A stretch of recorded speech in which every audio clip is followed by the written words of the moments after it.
世界的に苦境が続く鉄鋼業界。日本や韓国でもおおむね同様の状況ですが、やや違いが見られるようです。全体としては原料である鉄鉱石価格が高止まりを続ける中、中国メーカーの増産によって鉄鋼価格が低下した状態が続いていて、下半期も苦しい状況が予想されます。中国国内のインフラ投資への期待感や、大雨災害による需要増加が見込まれますが、それでも価格は横ばいになると見られているようです。第2四半期で底を打ったという声も聞かれますが、第3四半期以降も回復の見通しは立っていないようです。調査によっては鉄鋼業界の第3四半期はさらに悪化するという見通しも出てきています。一方ではやや楽観的な見方も出ていて、これからの回復に向けて韓国最大手のポスコは高炉3つを再稼働したと発表しました。これは回復の兆しが見える前に先取りをすることで、優位性を確保するためと見られています。韓国の鉄鋼業界の先行き不安な原因として、日本からの鉄鋼輸入増加が挙げられます。3月に東京五輪の延期が決まると、特需を狙って生産された鉄鋼の供給が過剰となり、価格が下落して韓国国内に多く輸入されるようになったようです。低価格高品質製品を必要とする韓国造船業界がこれに目をつけ、韓国製より1割ほど安価な日本製を大量に買い入れたようです。これによってある造船会社では日本製鉄鋼の比率が 90% を超えたとも報じられています。また、造船企業が韓国鉄鋼メーカーに対し、日本製と同じ価格を要求され、第3四半期の受注を断念する事態に陥ったと報じられています。韓国政府は感染症に関連する雇用支援事業から鉄鋼業を外すなど、苦境の鉄鋼業界に対する積極的な支援は見られず、年内は赤字が続くものと予測されています。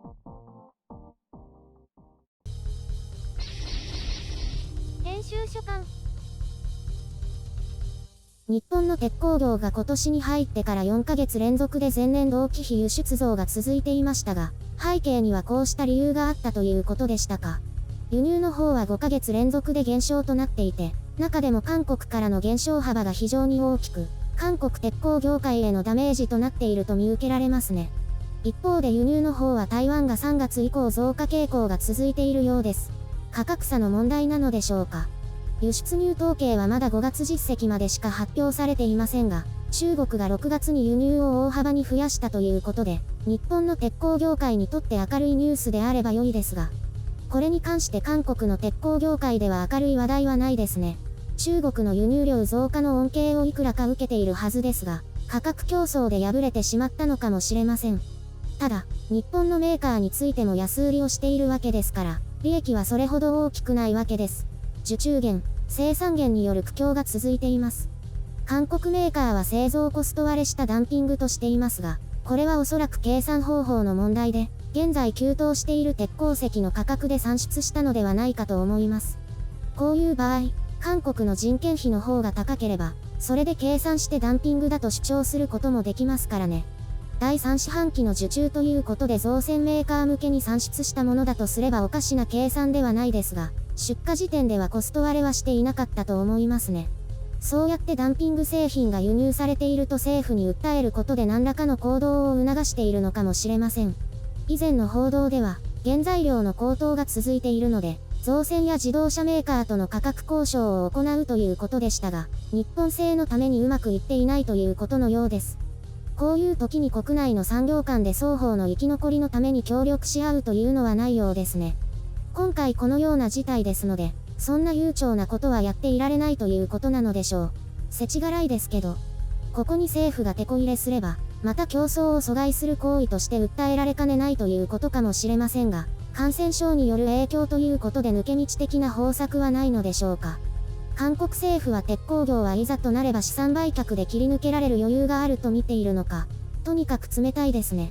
政府としては様々な考えあってのことと思いますが、鉄鋼業界からすれば納得がいかないでしょうね。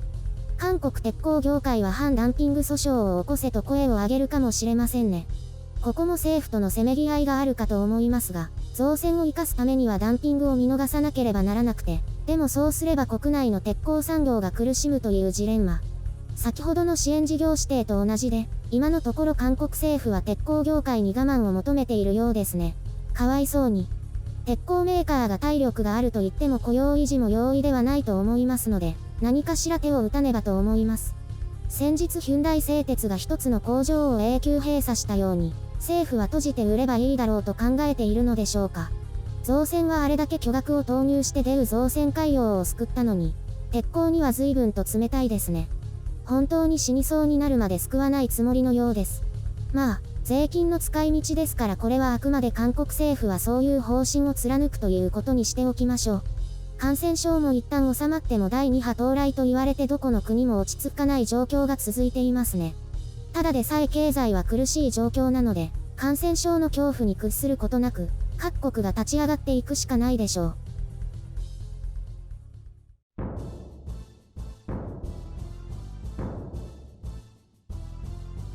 鉄の話ですか？たまにはスイーツの話とかないんですか？ありません。あったとしても面白くないでしょ。よその国のどうでもいい流行なんて。日本に来るかもしれませんよ。ああ、以前六本木に韓国のチキン屋さんができたという報道を取り上げたことがあります。ああ、ぼったくり価格の。日本と韓国双方からそう言われていましたね。確か1年くらいで潰れたんじゃなかったでしたっけ？韓国といえば今やチキンしかないですね。韓国風焼肉もあるじゃない。韓国風？漬けだれで味付けしている方です。タレの味付けで肉の品質をかなりごまかせるという。あれが韓国風なんですか？そうですよ。鉄の話をしましょう。鉄板焼き？あ、去年だっけ？一緒に鉄板焼きのお店に行ったじゃない。あそこ潰れてたよ。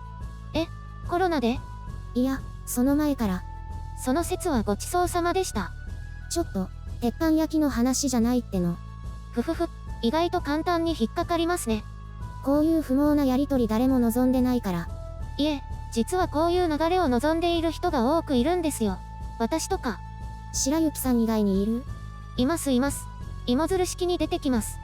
多分そうじゃない人も芋づる式に出てきますけど。じゃあ対決ですね。ダメ。鉄の話に戻します。負けた。負けてないから。まだ話すことあります？ありますよ。韓国の鉄鋼業界は悲惨な状況ですけど、日本もやはり似たような状況なんですよ。感染症のせいですか？それもありますけど、昨年の後半くらいから需要の減速が続いていましたからね。それに感染症が追い打ちをかけて目も当てられない状況です。さっきの輸出が増えたっていうのは？多少増えただけで、国内向けが4月から激減して航路も止めた状態が続いているから、回復はまだまだ先なんです。年内は厳しいです。じゃあ韓国とほとんど状況は変わらないんですね。そうです。感染症がなくても厳しい状態だったので、せめて国内の建設や自動車生産だけでも戻ってくれればなんですけど。やっぱり感染症の影響って大きいんですね。そう。なので政府が旅行キャンペーンを強行したいというのもわかります。ああ、すごい批判ですけどね。疫学的な観点だけで見れば完全に NG ですが、それに偏ると経済は動かさないことになりますからね。最近そういうのがちょっとずつ分かってきました。以前よりみんな恐れてないですよね。麻痺してきたというか。感染症、肺炎というのは脅威ですけれども、世の中はリスクゼロでは動いていないので、見極めて可能な限り経済を動かすべきですね。そうでないといろんな産業が死んじゃいますね。経済のために命を危険にさらすのかという意見もありますが、それは一理あるとして、このまま社会を崩壊の危険にさらすのかという視点も持っていただきたいです。そういう方針がはっきり伝わってないですよね。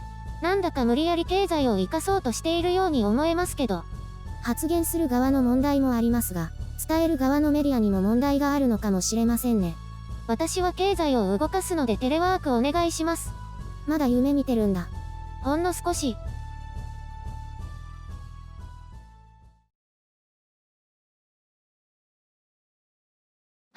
前回の左右が一瞬わからないっていう話、いろいろと反響をいただきました。ちょっと不安でしたけど、皆さんもいろいろあるんですね。パッと本能的に理解できるか、何かイメージとか合図のようなものとか、そういうのが必要かっていうちょっとした違いですよ。自分だけじゃないと思ってはいましたけど、実際に他にもいると分かってほっとしました。左右だけじゃなくてね、他にもあるんですね。ひろみさんのオーストリアとオーストラリアは笑いました。あれは何なんだろう。コアラのラがあるからオーストラリアってことかな。私はオーストラリアの方が一文字多いので、重いから下に行くっていうイメージで、地図の下にあるのがオーストラリアって覚えてます。なるほど。なんだか理論的っていうの。とにかく面白いですね。イメージ力ですよ。左右とか国とか、ある人にとっては常識的なことかもしれないですけど、そうでない場合、例えば得意でない分野の場合はいろいろと工夫して覚えますよね。その一例が語呂合わせだったり、イメージと結びつけてだったり、なんとなくわかります。不思議に思った方もいたみたいですけど、きっと皆さんいろいろあるんだと私は思っています。ある意味挑戦的な内容でしたけど、意義のある結果になりましたね。皆さんに感謝です。コメントするのに勇気が必要だったと思いますし。匿名とはいえね。はい。また面白い話題が提供できればと思います。